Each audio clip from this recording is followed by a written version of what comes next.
Ladies and gentlemen, our next stop is the last stop in the main street. This is the Nikki Plaza.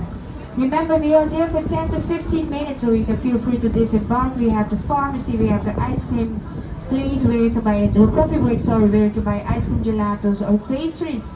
And of course, we have the Chubato Beer Road, where they sell over 100 type of beer, local as international beers.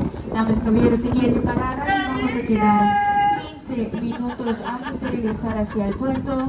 Siéntese libre para desembarcar. Tenemos una farmacia, tenemos coffee break donde puede comprar café, gelato y helado. También tenemos Chubato Beer Road, ahí vende más de cientos tipos de cerveza nacional o internacional. Chubato Beer Road, una vez más 15 minutos, por favor.